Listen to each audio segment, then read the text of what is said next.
السلام عليكم. بسم الله الرحمن الرحيم والصلاة والسلام على سيدنا محمد وعلى آله وأصحابه أجمعين.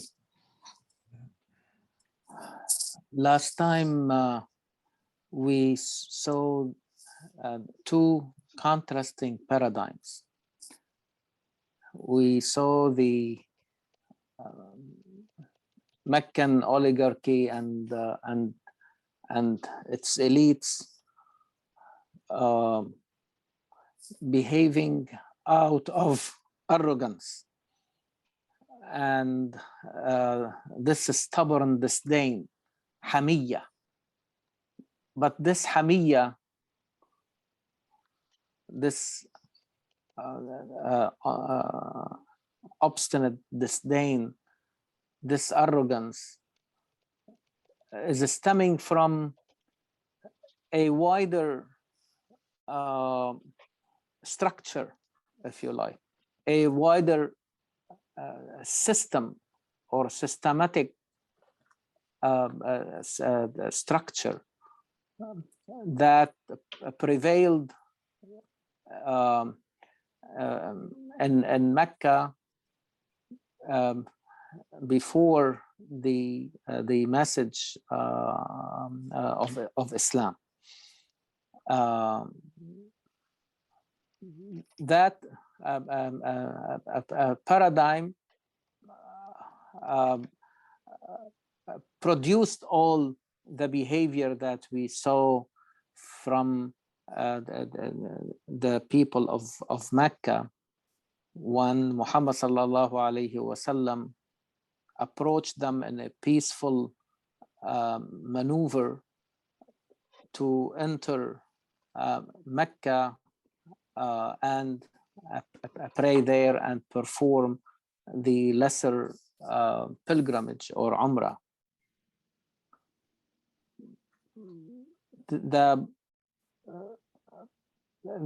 Their behavior, the blockage that they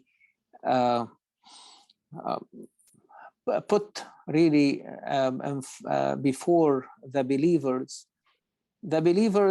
did not really act in the like, although they had the courage to basically face that with all their the power that they have, although limited in that situation. Their inner serenity, the peace, and here we see that Allah subhanahu wa ta'ala bestowed them with that serenity and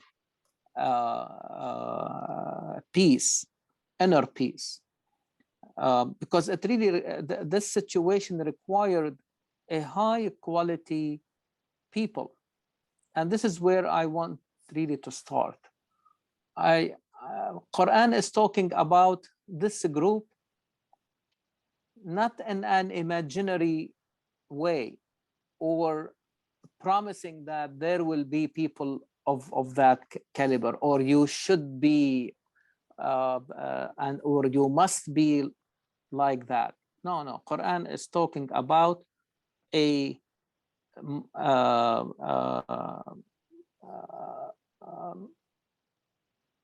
milestone that has been achieved. In reality, people were able to see that and to sense their presence.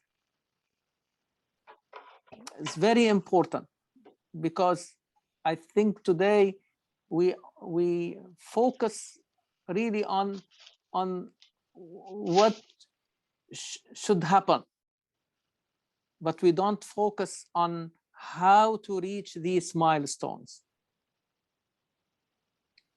Quran talks about or describe to us these people from their own reality. They are doing this. وَأَلْزَمَهُمْ كَلِمَةَ التَّقْوَى. He helped them to adhere and to commit themselves to taqwa. And we said before that taqwa gives you the light to see what is right and what is wrong, and the ability to choose, because sometimes you may see, but if we don't have that capacity to choose between or to choose the right path from all the other pathways that do not lead to Allah subhanahu wa ta'ala, so it doesn't really, it has no presence in reality. That inner capacity to see and to choose the right path, okay, it translated into actions, into obedience to their leader Muhammad sallallahu alaihi wasallam. And although they, at the beginning, they saw it as something that is not going to be in their favor, they deserve more, okay? But at the end of the day, this inner peace, this guarantee, I mean, taqwa becomes the guarantee to show that obedience in reality. And that taqwa is something that required nurturing over time. It's not like something that, okay, now you have it and that's it. No. وَأَلْزَمَهُمْ كَلِمَةَ التَّقْوَى وَكَانُوا أَحَقَّ بِهَا. They deserve it and they took it to the highest level possible. حَقَّ تُقَاتِهِ. You see, حَقَّ تُقَاتِهِ is the highest level possible. So Quran is saying, وَكَانُوا أَحَقَّ بِهَا وَأَهْلَهَا. أهلها, أهل is like your parents, your family. أهل. Okay, you say أهل البلد, the people of that. أهل البيت, the بيت النبوة. You see, the house of a prophecy, the people or the family of Muhammad sallallahu alaihi wasallam, the closest people to Muhammad.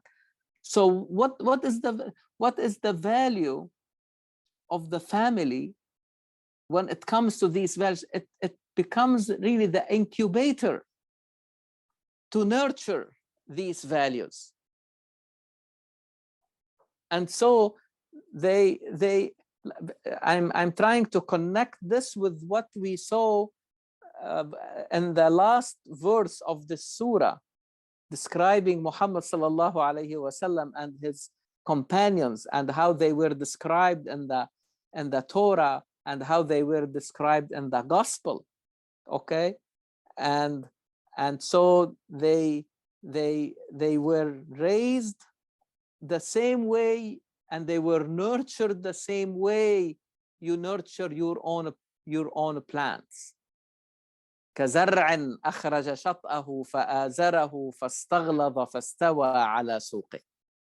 The same thing for the taqwa that Quran is talking about, okay? And kalima. Remember last time we say, it's not, he could have said وَأَلْزَمَهُمْ التَّقْوَى. No, كلمة التقوى.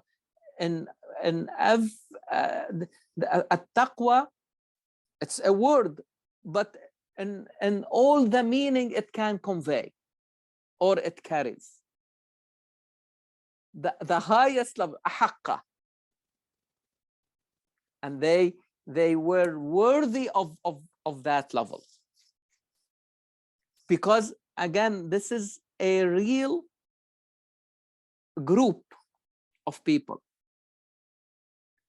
with this caliber, with this quality. Now, let us explore the verses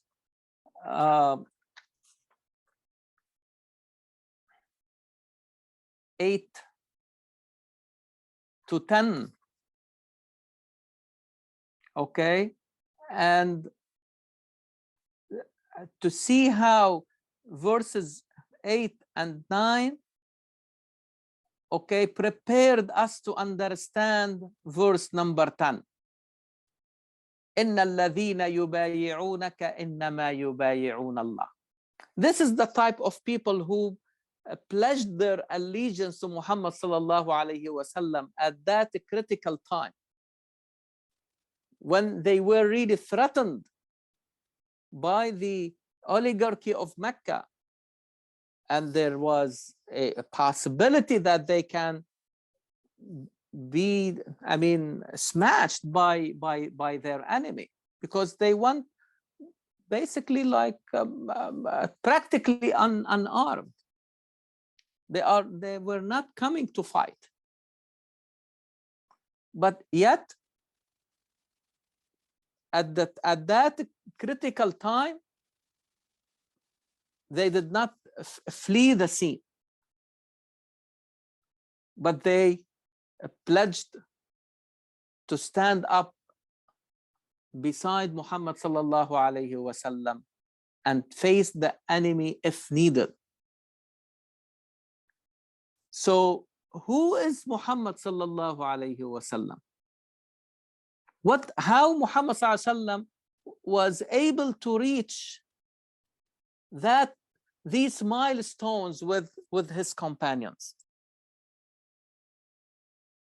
إنا أرسلناك شاهدا ومبشرا ونذيرا. Shahid is a witness. Mubashir, bringing the good news, the glad tidings. If you do something good, you will see the good consequences in this life and in the hereafter. وَنَذِيرًا, warning them about consequences of taking wrong actions. But I want really like to highlight shahidan, because it preceded the other roles. Before Muhammad is Mubashir wa Nadhir, he has to play the role of the witness, to be present, to understand his people, to understand their problems and own them, to search for these issues that require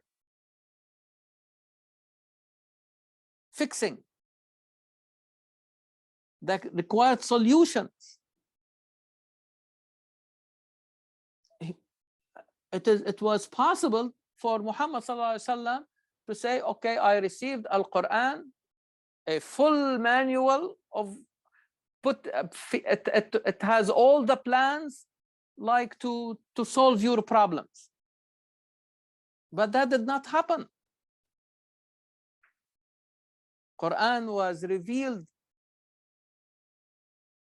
gradually, addressing each problem separately, and the verses will come down to fit or to bring a solution that will fit the problem, not to put solutions for problems that are not even there, or the people are not really complaining about.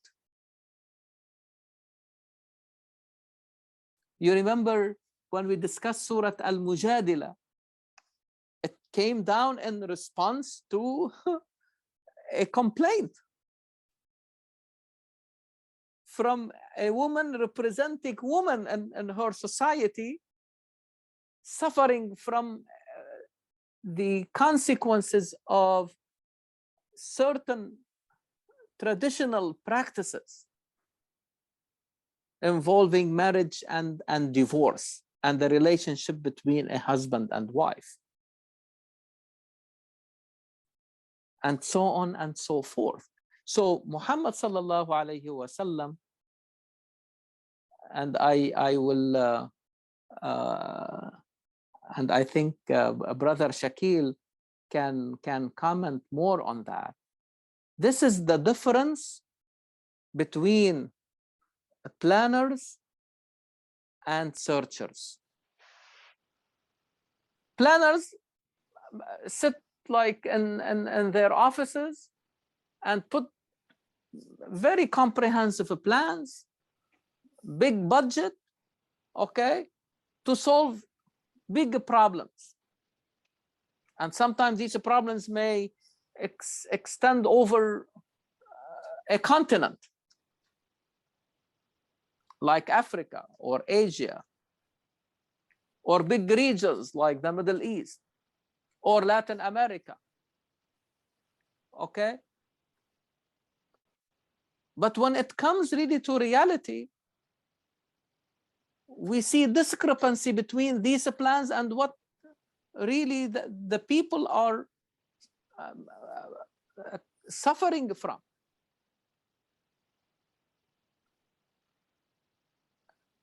While the searchers work as witnesses, they are present physically, intellectually, emotionally,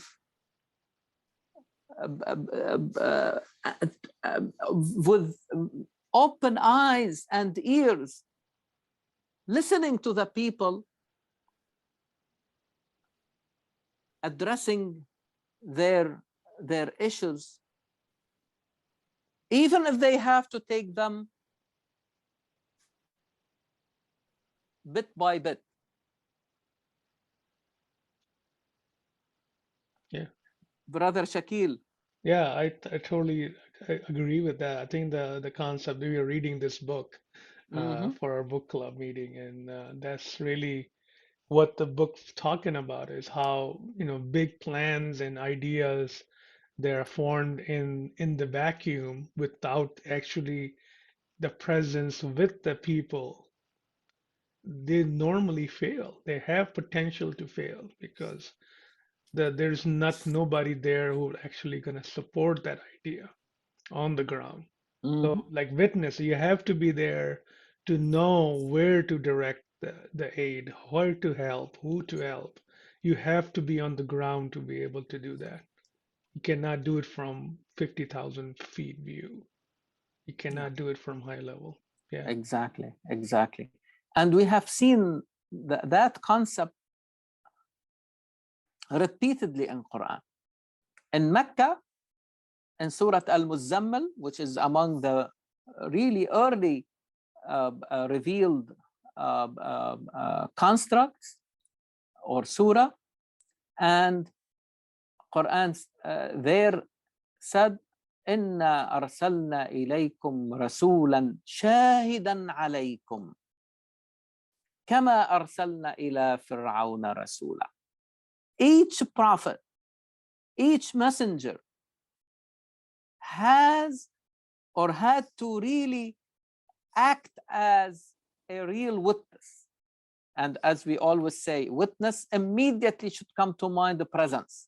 You cannot talk, you cannot describe someone as witness who is not there. You have to be there. Again, searching before you plan. Searching, okay, for the real problems. And Quran from the beginning, it is amazing. I mean, the way they taught us about the message of Islam. But if you really go to Quran, you see totally the opposite. The way we taught, we learned about Islam, or the way we have to teach it to other, okay? Oh, the 5 pillars of Islam. There was nothing at the beginning about these. In fact, the emphasis was, what are the problems that have afflicted the people? كلا إن الإنسان لا يطغى أن رآه استغنى. طغيان, transgression, injustice. ولا تطع كل حلاف مهين هماز مشاء بنميم عتل بعد ذلك زنيم. Surah Noon, among also the early, talking about issues on the ground. But the common denominator, the common string connecting them is injustice. وذرني والمكذبين أولي النعمة ومهلهم قليلا. Surah Al-Muzammil. In Surah Al-Muddathir, the same thing. قم فأنذر وربك فكبر وثيابك والرجز فاهجر ولا تمنن تستكثر ولربك فاصبر فإذا نقر في الناقور فذلك يومئذ يوم عسير على الكافرين غير ذرني ومن خلقت وحيدا وجعلت له مالا ممدودا وبنين شهودا ومهدت له. It's all about disparity. And the injustices that afflicted Arabia, and that what really the trigger for, or the need for a new message. Not because these people did not know how to pray or how to make a dua, and they did not know Allah, and they did not know Allah the way they need to know Him.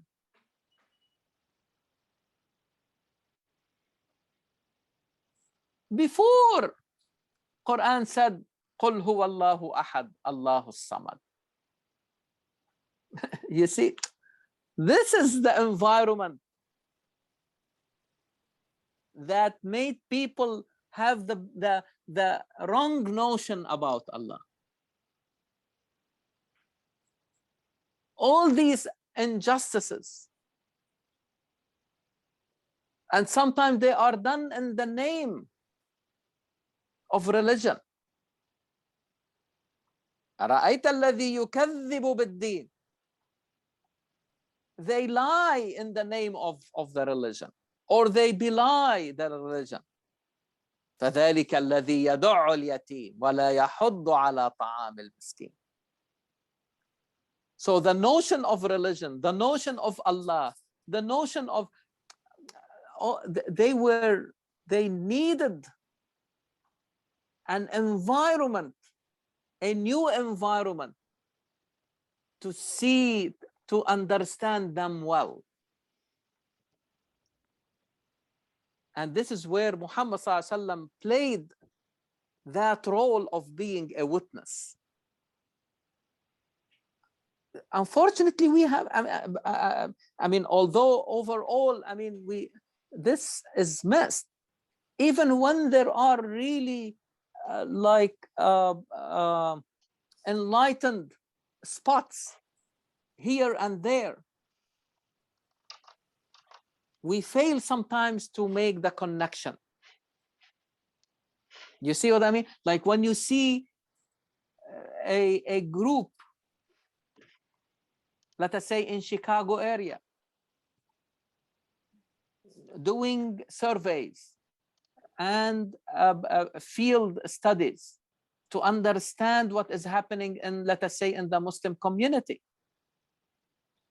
bringing the data, doing qualitative and quantitative research. We have to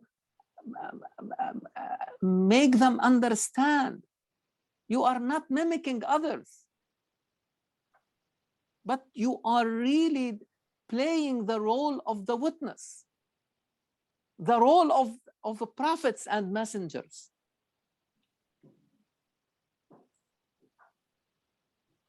And you are searchers, not the planners in the first place. Mm-hmm. And this is why it is very unfortunate that when you bring before the community what is happening, they try like to shove it really under the rug, and because they feel that they are embarrassed. There is, I mean, you have to understand the reality. If there is a problem, let us understand it, and then we can plan. But like to say, you have to do this and you have to do that, and in order to, this doesn't work.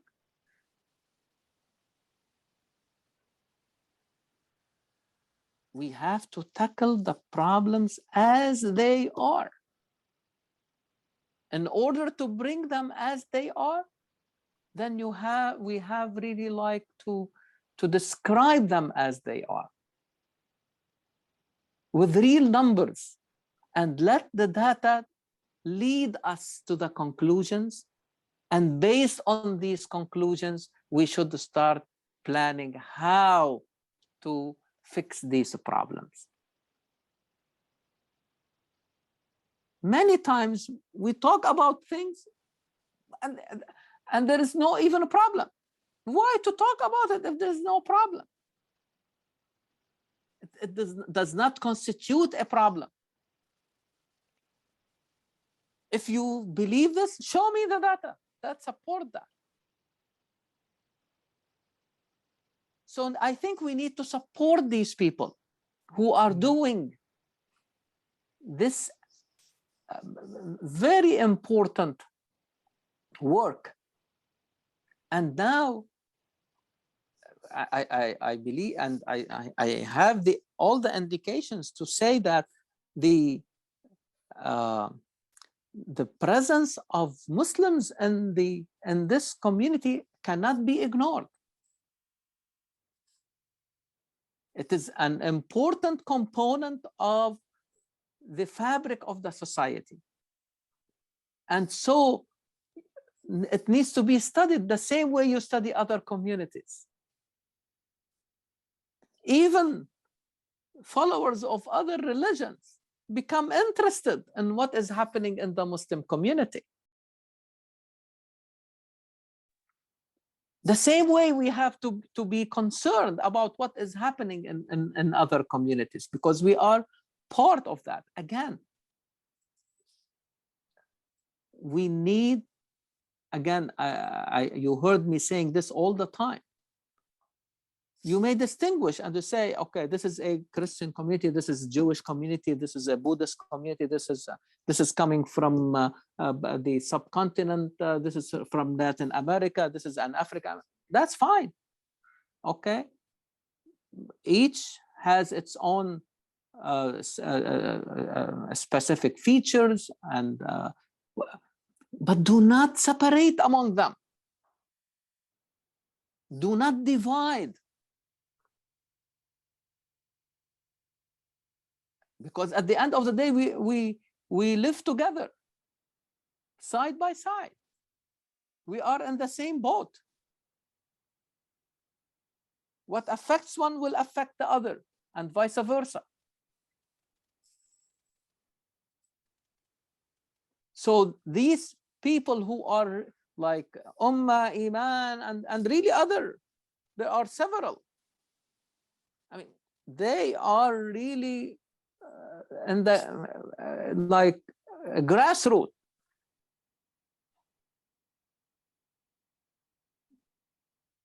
Organizers and searchers, surveyors, trying to understand the problems of the different communities. Shahidan, but please make the connection for them, because sometimes bring it to their consciousness.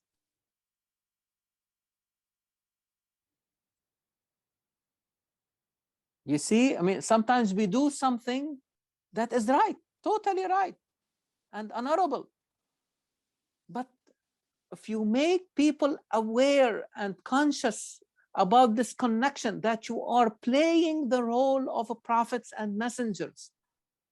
They will really be not only happy, but it will be a strong stimulator, like to continue the work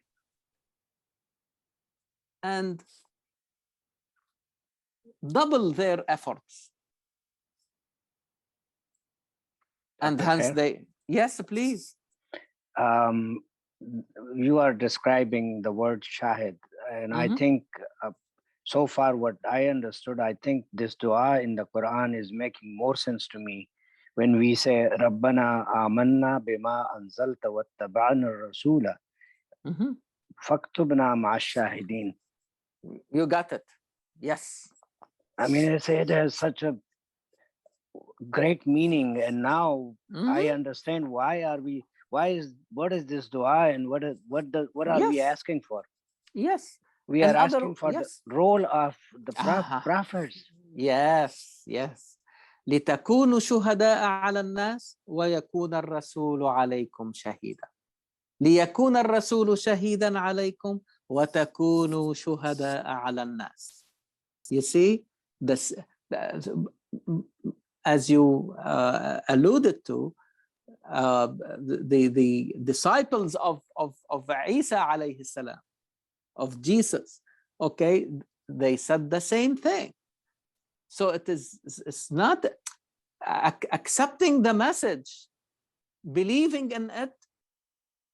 One of its implications is really like to accept the responsibility of being a witness like you.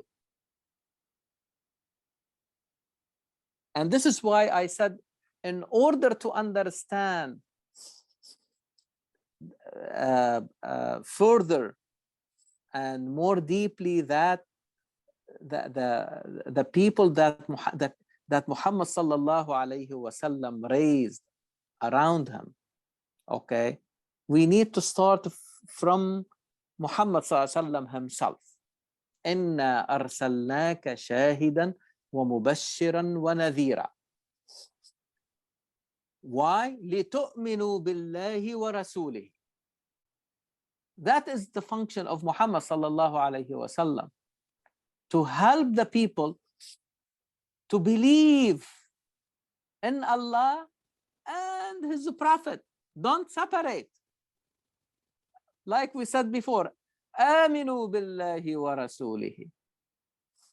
Here, لِتُؤْمِنُوا بِاللَّهِ وَرَسُولِهِ وَتُعَزِّرُوهُ. Yeah, it's like in تَنْصُرُ اللَّهَ يَنْصُرْكُمْ. تُعَزِّرُوهُ is like to support. With Allah needs our support? No. It means that if you realize His beautiful names in your life, which means if you support the establishment of justice, mercy, generosity, forgiveness, all the beautiful names of Allah subhanahu wa ta'ala, this is how you support Him. وَتُعَزِّرُوهُ وَتُوَقِّرُوهُ, to revere Him, to acknowledge His greatness. وَتُسَبِّحُوهُ بُكْرَةً وَأَصِيلًا. He is the one who is beyond error, exalted above error and mistake and every type of deficiency. And so connect with Him so that you have the ability to overcome your own mistakes and errors. Day and night. Bukratan wa asila. From the beginning of the day till the end. Be vigilant. Be aware of Him. Be conscious of His presence. Be conscious of His beautiful names. إنا أرسلناك شاهدا ومبشرا ونذيرا لتؤمنوا بالله ورسوله وتعزروه وتوقروه وتسبحوه بكرة وأصيلا. Although all these verbs are or actions are related to Allah, but he told us, when you believe in him, you have also to believe in his messenger. Do not separate. Do not believe in one and deny the other. And so the believers understood that if they obey Muhammad sallallahu alaihi wasallam, it's not different from obeying Allah. And if they disobey Muhammad, it's equivalent to disobeying Allah. من يطع الرسول فقد أطاع الله. Whoever obeys the Prophet, it means that he has obeyed Allah. من يطع الرسول فقد أطاع الله. Now the same thing you see here. إن الذين يبايعونك إنما يبايعون الله. When you give your pledge of and faith and allegiance to Muhammad sallallahu alaihi wasallam, or those who are really pledging and giving their allegiance to Muhammad, they are really making this pledge to Allah. إنما يبايعون الله. You see now the connection between لِتُؤْمِنُوا بِاللَّهِ وَرَسُولِهِ, no separation, and this, you see the application. When you are making the pledge with Muhammad, it is the same as if you are making the pledge of Allah.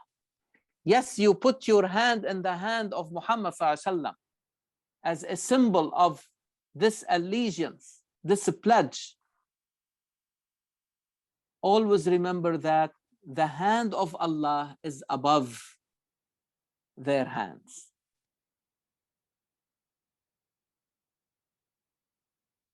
Whoever breaks that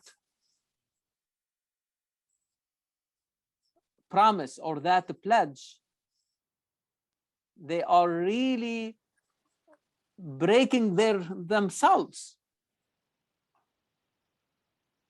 And who would be more respectful of that pledge, that contract? Those who really keep that pledge, that covenant, where Allah, you are partnering with Allah in that covenant, then Allah subhanahu wa ta'ala will grant them a great reward. But this is honestly is a very, very important, because again, here is the allusion is to the Bay'at al-Ridwan,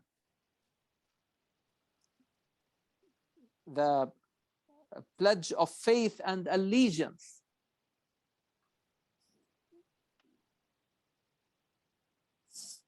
With the greatest pleasure that pleased Allah subhanahu wa ta'ala. Allah is pleased with this Bay'at al-Ridwan, when they, at that critical time, when Muhammad sallallahu alayhi wasallam, or the news reached Muhammad sallallahu alayhi wasallam and his companions that Uthman was assassinated, meaning that they are not ready for any further negotiation, and only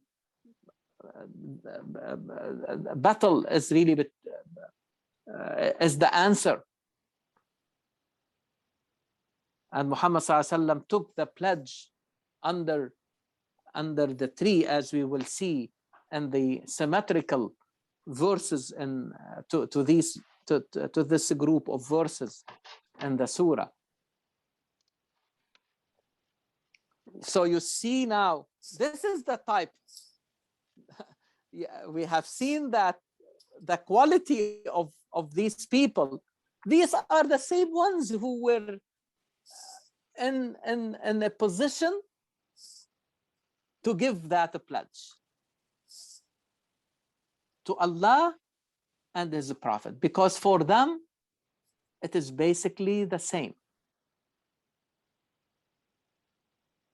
In other words, Muhammad will not tell them something that will not please Allah. And Allah subhanahu wa ta'ala will not say something and Muhammad sallallahu alaihi wasallam will do something else. This is what we mean by no separation. They are on the same axis, on the same side. إِنَّ الَّذِينَ يُبَايِعُونَكَ إِنَّمَا يُبَايِعُونَ اللَّهِ. And the metaphor is very beautiful, because really when two people shake their hands, okay, agreeing on a contract, it's just a symbol.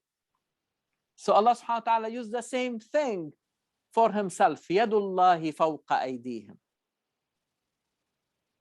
In other words, it's a metaphor for his presence as a witness. You see? So he is part of that contract. Is there something more than this to be the driving force to keep and respect that pledge? And what would be the reward for in response to that pledge? وَمَنْ أَوْفَى بِمَا عَاهَدَ عَلَيْهُ اللَّهَ فَسَيُؤْتِيهِ أَجْرًا عَظِيمًا. And I want here to show you something very interesting. Can you highlight the word عَلَيْهُ?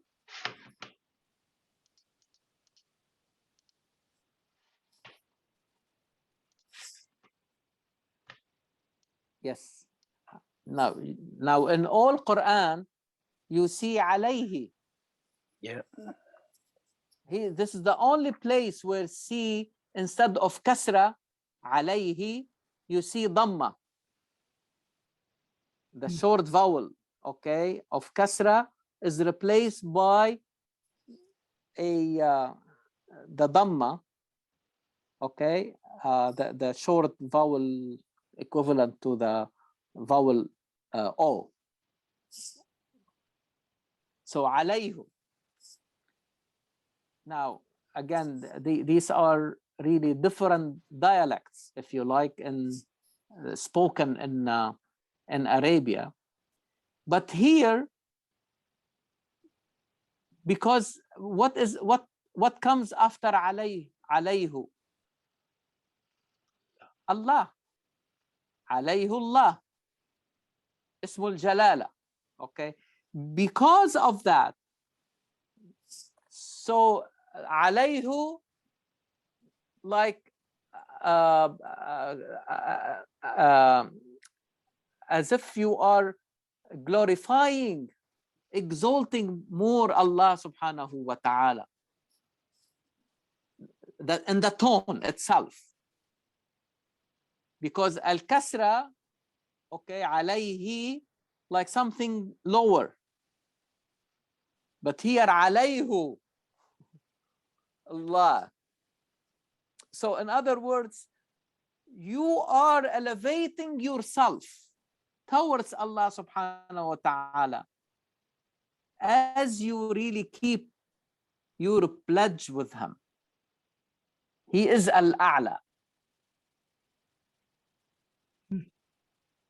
Again, you can see how language, as we have been saying all the way, is subservient to the vision. So in this verse, we see going outside, if you like, the mainstream, which is the way the word alayhi is being used, alayhi, with the kasra. But here in that setting, okay, لِتُعَزِّرُوهُ وَتُوَقِّرُوهُ, you are revering him, revering Allah subhanahu wa ta'ala. So when then remember with whom you are making that pledge. Yes, you are putting your hand in the hand of Muhammad sallallahu alaihi wasallam, but don't forget that the hand of Allah is above, and He is present. When you are making the pledge with the Prophet, you are making the same thing with Allah subhanahu wa ta'ala at the same time.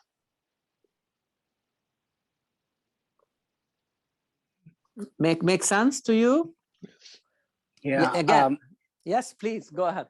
I wonder if these ayahs were revealed before the pledge or after the pledge, because it describes what the consequences and what the rewards Yes, are.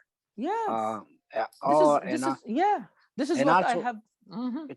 it talks about like before it didn't happen, but Allah is telling them, if you do this, this is gonna happen. So I'm not sure if they were revealed before. No. No. I believe.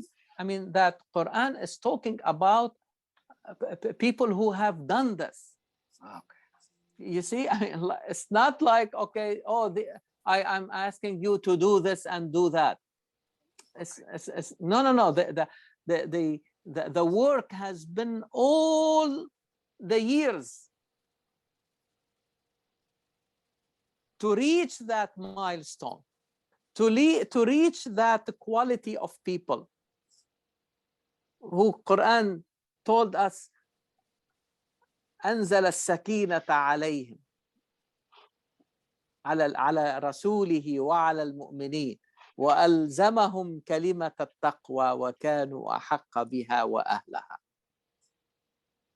This, if it were not for this sakina, this taqwa in their hearts, you will not see these actions. So again, it's not an imaginary group. It's not an imaginary thing Quran is talking about. No. Quran is describing very well established group of people with that caliber, with these qualities.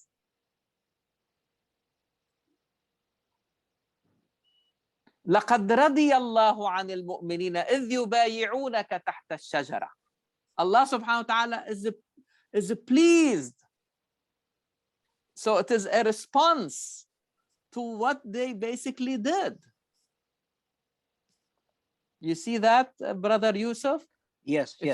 You see how this symmetrical approach that we have been helped us to understand and to answer these questions. Yeah. إن الذين يبايعونك إنما يبايعون الله. لقد رضي الله عن المؤمنين إذ يبايعونك تحت الشجرة فعلم ما في قلوبهم فأنزل السكينة عليهم وأثابهم فتحا قريبا. You see, what is in their hearts is not the result of that one-time event.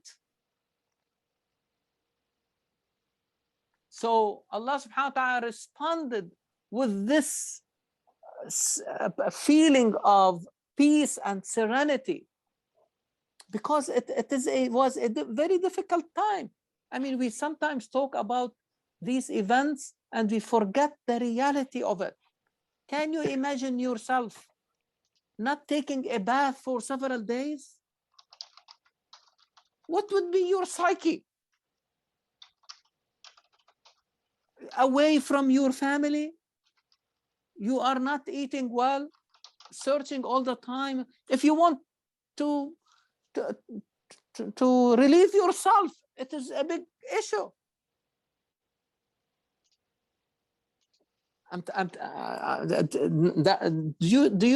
I think you understand the reality.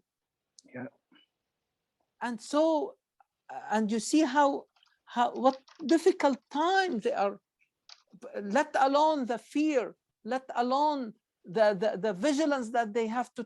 I'm sure they did not even sleep well with all the threats surrounding them. So can you imagine how much you need that serenity? How much you need this inner peace? I mean, I can share with you one. I mean, so I'm sure those of you who made Hajj probably felt the same thing. You know how the rituals of Al-Hajj are not easy, because you are not at home. You have to spend all the day in Arafah. And then you come down from Arafah to Muzdalifah. And I don't know what happened to me. And I'm not saying this that I am the only. I think that is the feeling of the vast majority of people.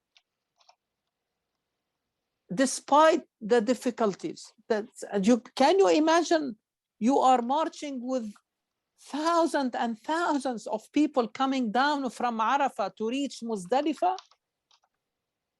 It's not like going like to your neighbor's place. It's you have to walk or take, and if you take like a bus or a car or whatever, you will be spending time and you feel like you are choking. Also, you have to have a lot of patience. It means Patience. patience. This is what I'm talking about. Patience. But once you reach Muzdalifah, I don't know what happened to me. I till today I remember that. I remember like something, this type of serenity. I don't know from where it came. If it were not from Allah, I don't know from where it is coming. But again, I mean, this is a glimpse. So when Allah subhanahu wa ta'ala is saying,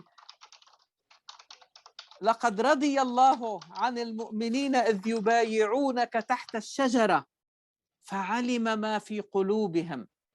It means that He knows their intention. They know the trust that they have in their hearts, the belief, the faith that they have in their heart. He knows that these people are trustworthy. They are not lying. They are not pretending. And so Allah subhanahu wa ta'ala bestowed on them that serenity, that inner peace. وَأَثَابَهُمْ فَتْحًا قَرِيبًا. And He rewarded them with the liberation coming soon.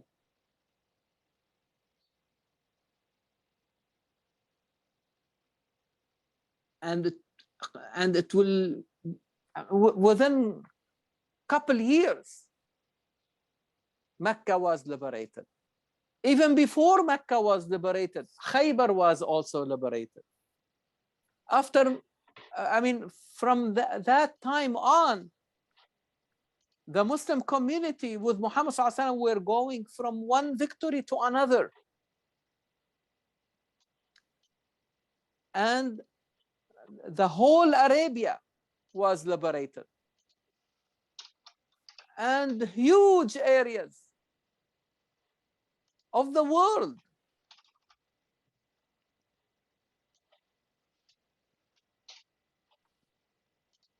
they welcomed the message of Islam.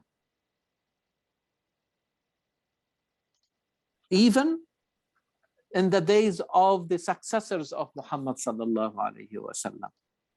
And that's what the verse is really talking about. وَمَغَانِمَ كَثِيرَةً يَأْخُذُونَهَا. Lot of gains. And Allah subhanahu wa ta'ala is the one who made them undefeated, because He is the undefeated, Aziz. And He is wise, meaning putting things in the right time, place, and person.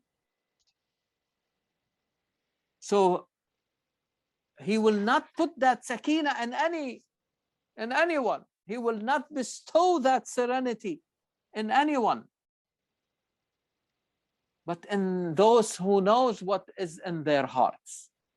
What are their intentions? What is the level of faith and belief they have?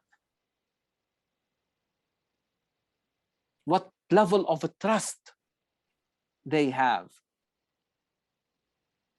in their Lord. وعدكم الله مغانم كثيرة تأخذونها. These gains, some of them came very quickly. فعجل لكم هذه. And these gains were gained without fighting, without bloodshed, without enemies inflicting any harm on you. وَكَفَّ أَيْدِيَ النَّاسِ عَنْكُمْ وَلِتَكُونَ آيَةً لِلْمُؤْمِنِينَ.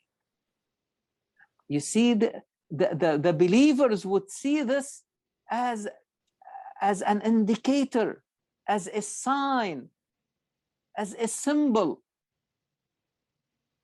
that every time they obey Allah subhanahu wa ta'ala and His messenger, they will get the same reward. وَيَهْدِيَكُمْ صِرَاطًا مُسْتَقِيمًا. And they will keep you on the straight path and guide you all the time to the straight path, because the straight path, or being guided to the straight path, in other words, we need to be vigilant to stay on the straight path. So many things may come between us and the straight path. So we have to struggle all the time to stay on the, and this is why we'd say it every day, at least 17 times. اهدنا الصراط المستقيم. اهدنا الصراط المستقيم. It's not only to show you the straight path, but to help you to stay on that straight path. Remember that all these things, as the surah is showing, is coming from Allah. So if you are with Allah and you acknowledge that all these are coming from Allah, has lot of things to give. If you rely on yourself, on other human beings, ما عندكم ينفد وما عند الله باق. What Allah subhanahu wa ta'ala does not really perish. It stays, it lasts.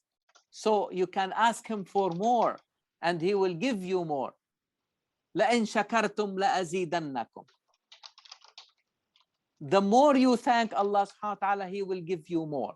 Even if you thank your friend, your neighbor, your co-worker, your supervisor, your leader, you will get more. لَأَزِيدَنَّكُمْ. But if you deny others, let alone Allah subhanahu wa ta'ala, all these bounties or these favors, then you are left to yourself and you become prisoner of your own self and you will not grow. You see, it becomes really the action of fixed-minded people. No, no, no. We want to be among the growth-minded people. The more you thank, the more you get. And this is why it is important to acknowledge إِنَّا فَتَحْنَا لَكَ فَتْحًا مُبِينًا. We, Allah subhanahu wa ta'ala talking about himself in the plural, that we liberated, we gave you the victory, we gave you that liberation, this manifest liberation. هو الذي أرسل رسوله بالهدى ودين الحق هو الذي أنزل السكينة في قلوب المؤمنين وهو الذي كف أيديهم عنكم وأيديهم عنكم. You see, he is behind all these favors. The more you فما أصابك من حسنة فمن الله.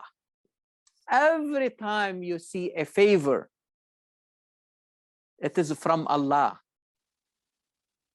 In reality, it is from Allah.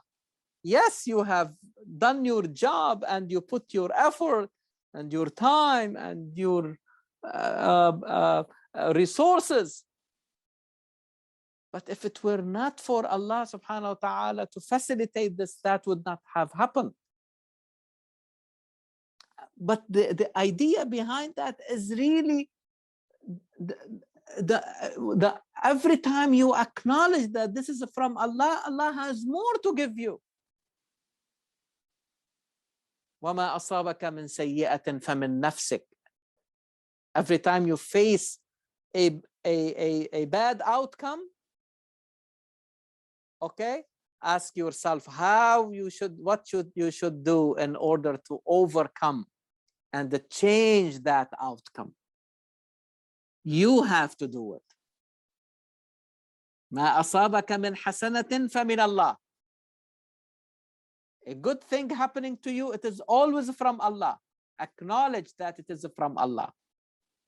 And if something wrong, ask yourself what you should do in order to change that outcome.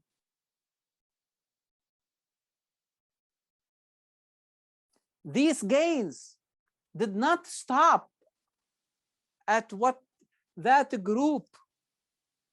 Allah subhanahu wa ta'ala is addressing the group that gave the pledge to Muhammad sallallahu alaihi wasallam and to Allah subhanahu wa ta'ala. These gains, some of them they saw themselves. They experienced that, they witnessed that. But Allah subhanahu wa ta'ala is also telling them that there will be more and other gains that are beyond your power. وَأُخْرَى لَمْ تَقْدِرُوا عَلَيْهَا قَدْ أَحَاطَ اللَّهُ بِهَا. Allah subhanahu wa ta'ala has encompassed them for you. He knows about them. And He will give it to you and your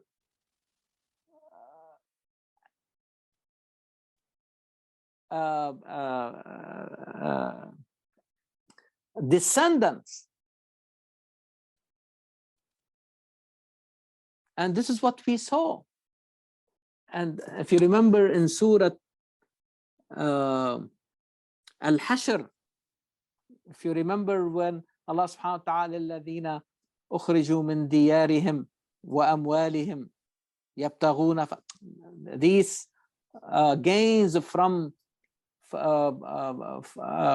they got from Bani Qurayza, from Bani Nadir, okay, Allah subhanahu wa ta'ala say, okay, how you have to distribute them. basically to give more to the poor among the Muhajirin and the poor among Al-Ansar, but also made them think about those who will come after them. وَالَّذِينَ جَاءُوا مِن بَعْدِهِمْ.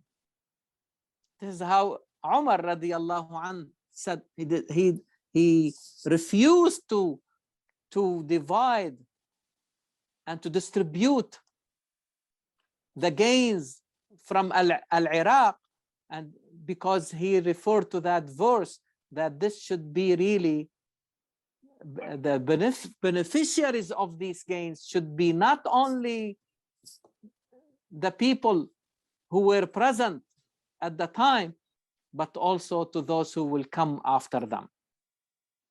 And here we see the same thing, that Allah subhanahu wa ta'ala is promising gains to come. And history showed us that. So again, to see that Allah subhanahu wa ta'ala is giving us a wider implication of Al-Hudaybiyah.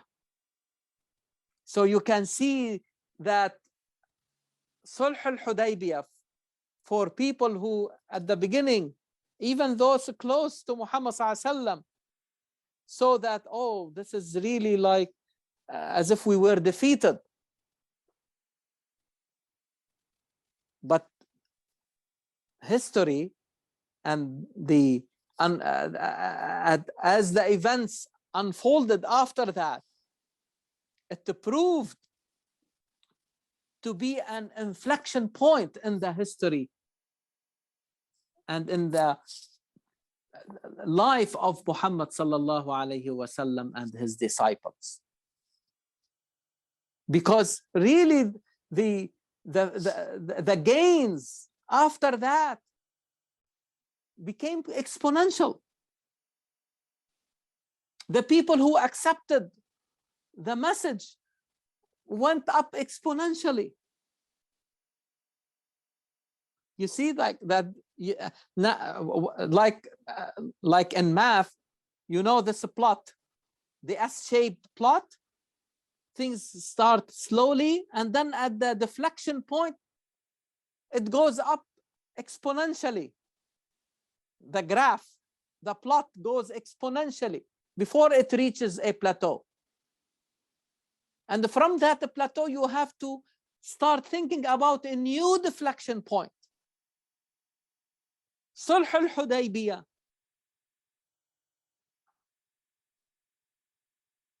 the truce of Hudaybiyah, was really an important deflection point. And this is why Quran from the beginning called it Fath, victory. As I said at the beginning, many people could not see it.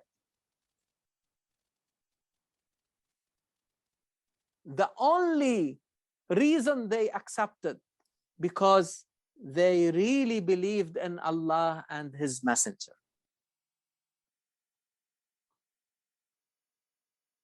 And that what really shaped their behavior. The sakina, the taqwa that they have in their heart, shaped that their behavior. And they deserve what they deserved. Next time, we are going to discuss another group that they refused to come with the Prophet alayhi salatu wassalam. Quran will call them those who stayed behind, al-mukhallafin or al-mukhallafun. So we will discuss verses 11 to 13 and their symmetrical 15 to 17. And again, you can see the central verse. Okay, وَلِلَّهِ مُلْكُ السَّمَاوَاتِ وَالْأَرْضِ يَغْفِرُ لِمَنْ يَشَاءُ وَيُعَذِّبُ مَنْ يَشَاءُ وَكَانَ اللَّهُ غَفُورًا رَحِيمًا. Nothing happens in this world, okay, without the permission of Allah, because He owns, He is the dominion over the heavens and earth. لِلَّهِ مُلْكُ السَّمَاوَاتِ وَالْأَرْضِ. You should not forget that. And you can see everything is really rotating around us. From إِنَّا فَتَحْنَا لَكَ فَتْحًا مُبِينًا until هُوَ الَّذِي أَرْسَلَ رَسُولَهُ بِالْهُدَى وَدِينِ الْحَقِّ. So let us see next time the behavior of those who really stayed behind. And this will give, complete the whole picture of what happened during Hudaybiyah, before it and after it. And then you can see this, it's amazing structure. Yeah. So Dr. Dr. Khair, Oh, go ahead. I'm sorry. Yes, please. I'm just thinking that in our lifetime, I at least don't remember a group, what we are describing in Quran, and Allah has given them all the successes and all the ni'mas and all. When will we, it's a question nobody has the answer to, but I'm just saying that when will we be seeing a group, a country who really follow the Quran and follow the prophet, and they would achieve these kind of successes? This is what we are dying for. Yes. Yeah, I will really go back to what we started with, what we discarded. This started the discussion for today. Unfortunately, we are still behaving as planners. I'm talking about the people who have the knowledge, who are really trying to relay the message to others. Okay, we are talking like, again, from the tower. Okay, you have to do this, you have to do that. You see what I mean? We have, and Quran is really telling us or showing us the roadmap, how to reach these milestones. To reach these milestones, we need to act as witnesses. We have to be with the people. And different, settings. You can be with a group of people in a book club or in a Quranic circle. You are with the people in the workplace, in the masjid, and other places of worship, and committees, working with other groups like Lake County United, or with Ummah, or with Iman, or you see. But we also want to make the connection. You see, we need to, we cannot really cut corners.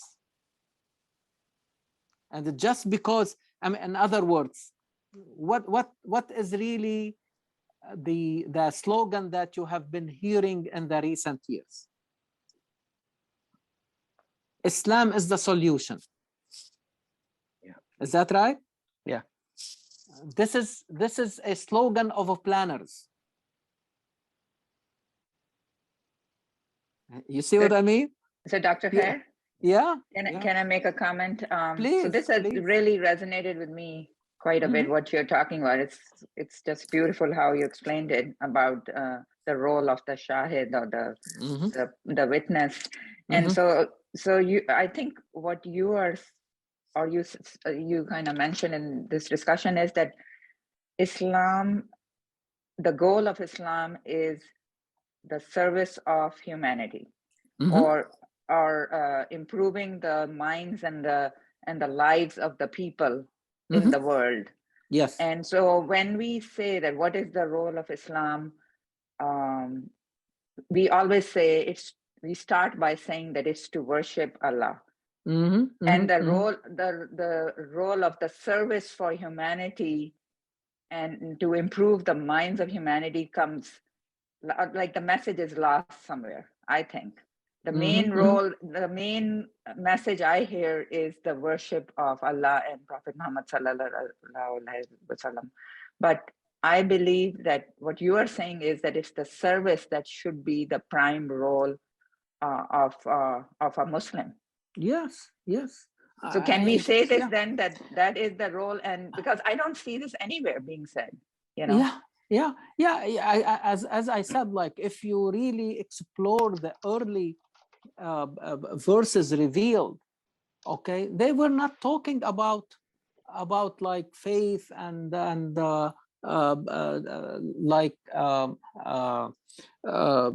rituals and all these things, but basically even the rituals themselves became a blueprint just to remind us how we need to live our life.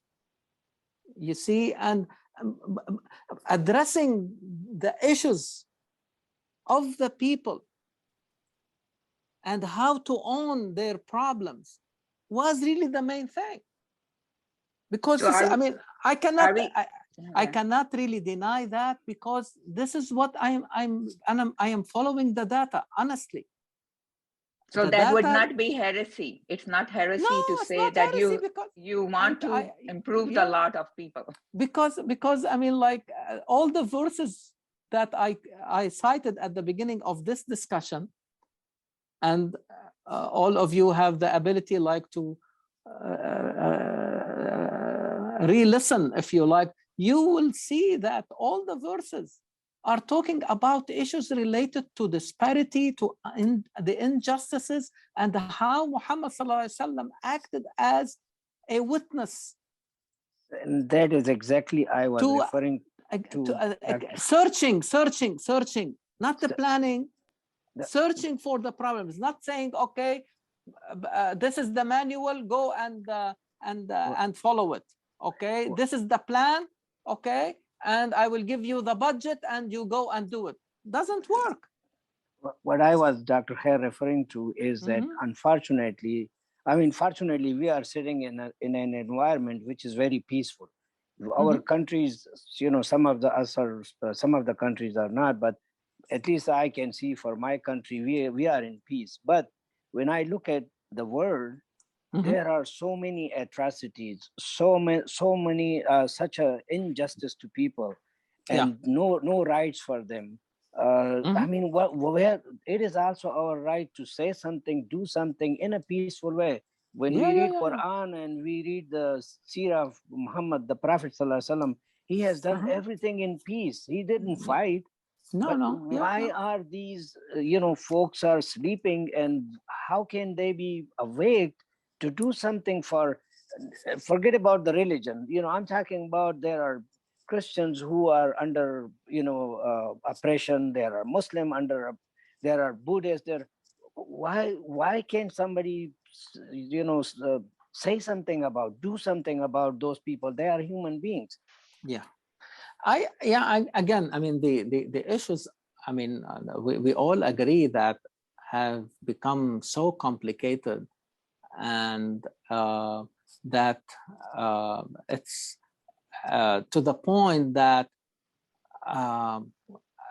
approaching them in like, again, in like a very big plan, okay, it's not, I don't think it's realistic. What I think may work better, okay, to tackle the issues one at a time, okay, and build on it, okay. I cannot solve everything, but I can identify what the people need, okay. Now I am present in this part of the world. I need really like to understand what is really going, and this is why I really commending the work of these younger generation who are really benefiting from what they learned in their respective universities, and they are applying, okay, the different methods to understand the reality of their own communities with data, and to come up and to as a way of searching really for these problems, okay, and understand them, and then you can own them and start really planning how to really intervene, okay. But now my point was to say, oh, Islam is the solution. It's not going to help. Show me that solution. Show me that you are exactly that you have studied this issue, okay. Let us say domestic violence. You don't be do you deny that that this is a problem in our own communities? Yes, it is. But let us understand it and see how big or small it is, and how people feel. It's not only numbers, not only quantitative, but also qualitatively. Let us see how people feel about it. What is really triggering it? Yeah, I think one of the things. Dr. Khayr.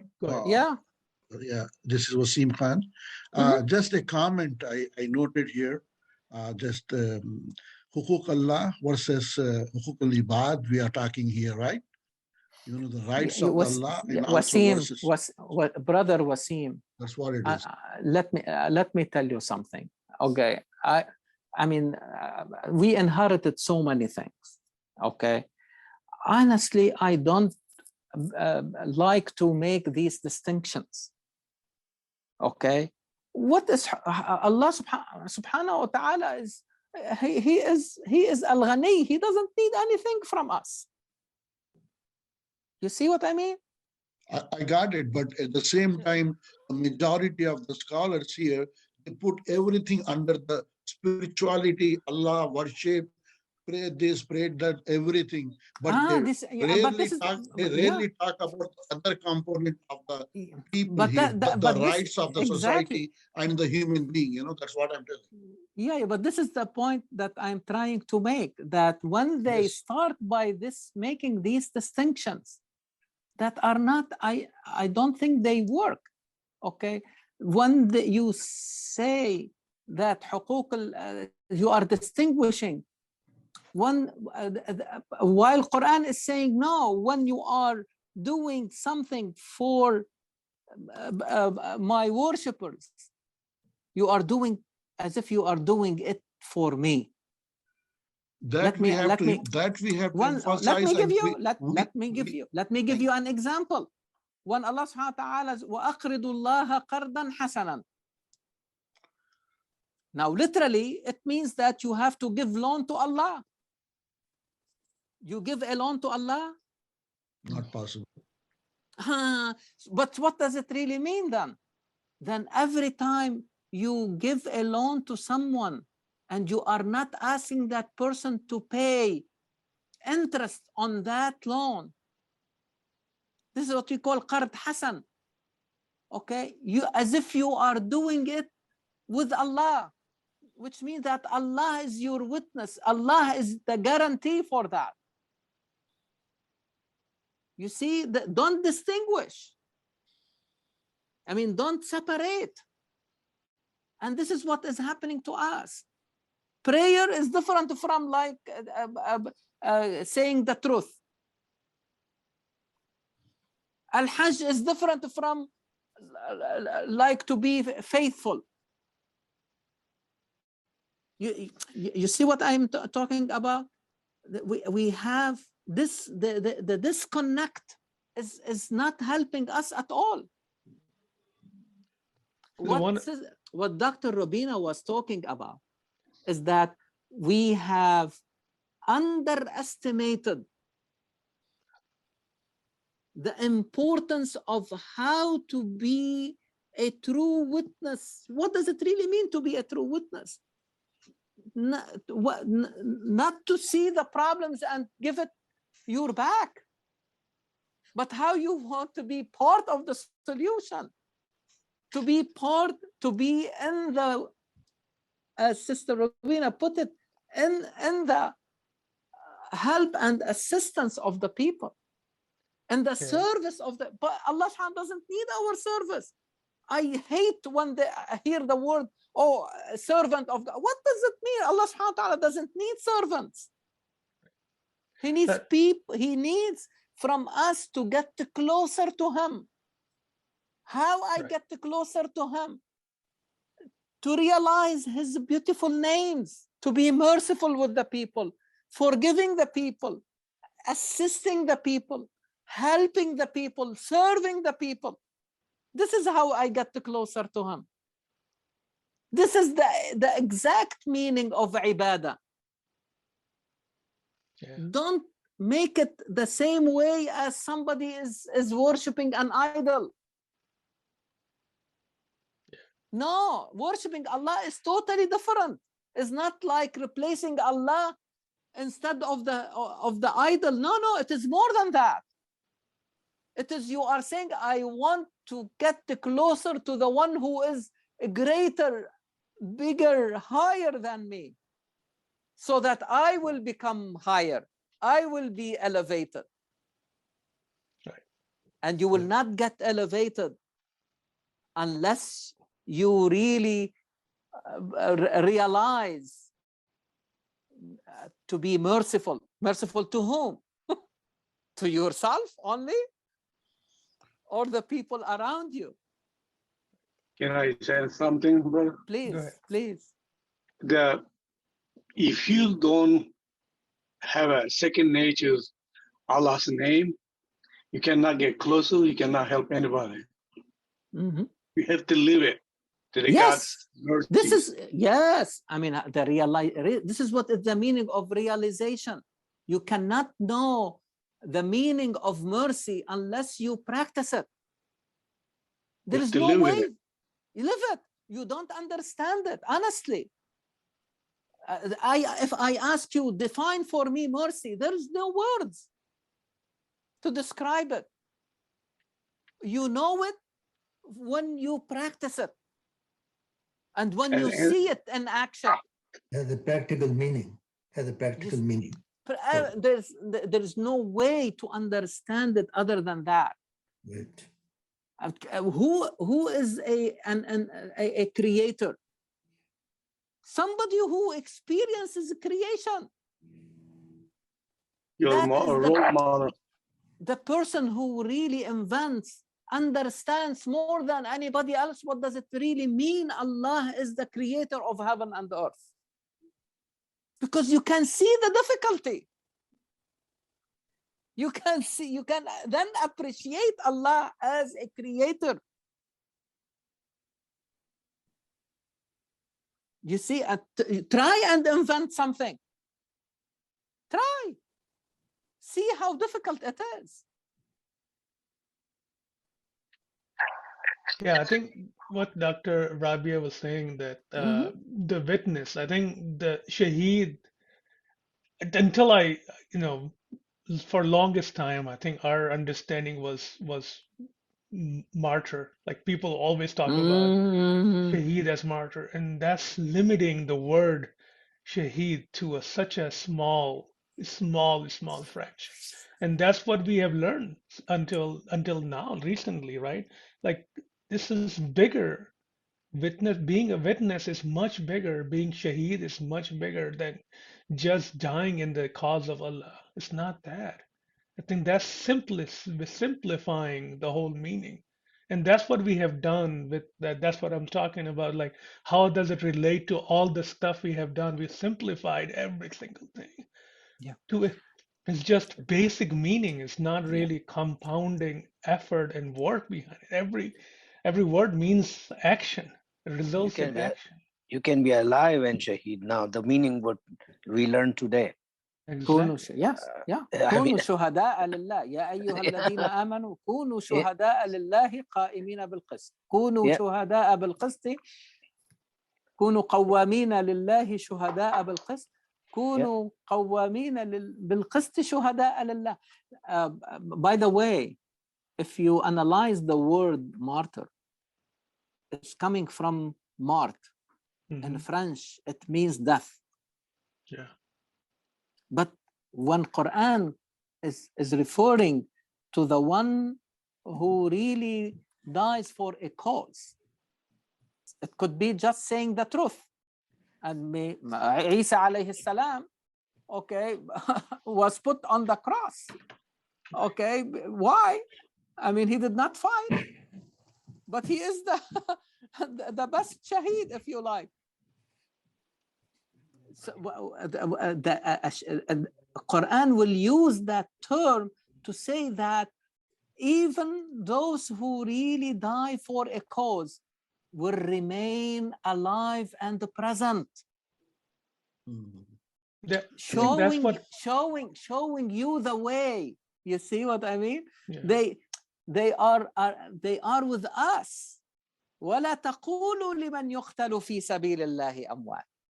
But I think what you are trying to say, that Quran universalized, okay, made of that concept, gave it a wider implication. How to be present in all your dimensions before you plan. Before you say this will give you good consequence, or this a good outcome, or will give you a bad outcome. On what basis? How come Muhammad ﷺ will play the role of Bashir and Nadir without being a Shahid? There is no way. You see, Muhammad ﷺ had to play that role in order to tell the people if this is really going to help you or this will be against you. I think the shaheed and shahid, many meaning the same of that thing. is Yes, also very has been loaded. just a very loaded. Yeah, but also this is the pattern we have seen throughout the Muslim universe. I got it. I got simplifying, it. Yes. like pillar of Islam is just is making it is limiting the word of reducing. Reducing down to okay, this is it. 5 pillars, and that's you're done. This reductionism. This is exactly, and this is why these. I mean, I think we need to have the courage. To ditch. Wallahi, I am speaking to myself. I have ditched so many things I have inherited. Why? Because I tested them individually and with others. Okay, in conversations and readings, and in particular, going back to the reference, Quran. Okay. How many times you see وَقُولُوا لِلنَّاسِ حُسْنًا وَأَقِيمُوا الصَّلَاةِ? You see, not أقيموا الصلاة and قولوا. No, this has more priority. Then your prayer will have a different meaning. Then you see in your prayer the blueprint how to live your life. And then you see that these rituals are not disconnected from real life. But what I'm trying to say in response to the big question from Brother Yusuf, that what we need at this juncture to emphasize the role of the shahid and support these groups who are really doing that job, okay, and to make for them the connection that their work is very important, that they are doing the work of the shahid, okay, before, and searchers rather than the work of the planners, okay. We need to be closer to the needs of the people. This is the same way. I mean, can you really be a physician without seeing a patient? There is no way. I mean, there are people who, if you teach them, they will score high scores for learning from the books, but they cannot really use that in treating a single patient unless you go down and talk to that patient, understand the problem, and then you bring the knowledge that you have accumulated over the years and say, this is the best course to intervene. Mm-hmm. Make sense, Dr. Robina? Rabia. Sorry. Yes. Sorry. Yes, it does, Dr. Khayr. I was just but this is go ahead. If you could come up with a definition, if you yourself could come up with a definition for the role of religion in our life, like what is the role of religion? Oh, the role of religion is to inform the direction of our actions. That's you see that? Yeah. Why? Because the universe can help me, okay, to make sure that things are working, okay? Like when you go to the operating room, all right? Do you take with you a copy of Quran with you? Like to tell you how to do the surgery? No. The universe, the data that you learned about helped you to understand that this is the best course. This is the best way of doing the experience, okay? But that by itself, okay, cannot make of you a passionate person. You see, cannot give you, you need something else to inform the direction of your action, not the action itself. The action itself, again, the physical world is enough to direct us to know what works and what does not work.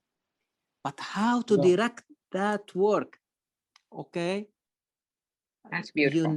You need another reference. You need another reference, okay? And the highest reference for that is really religion. Religion in that meaning, okay?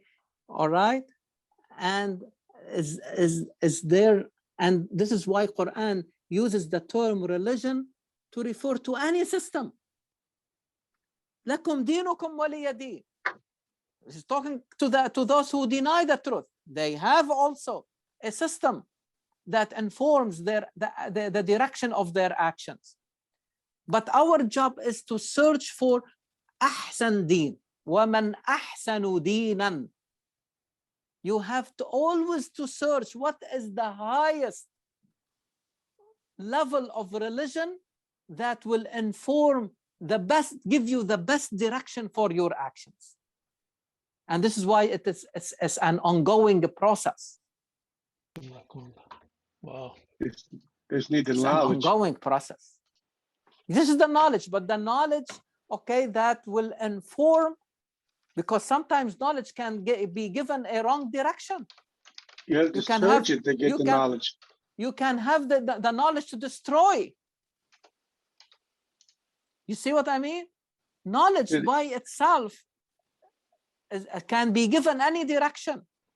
But we are saying that how the knowledge that we accumulate, we are giving it the right direction that will serve the people and bringing us closer to Allah. Yeah. Okay? Thank you. Thank you very much. Jazakumullahu khairan.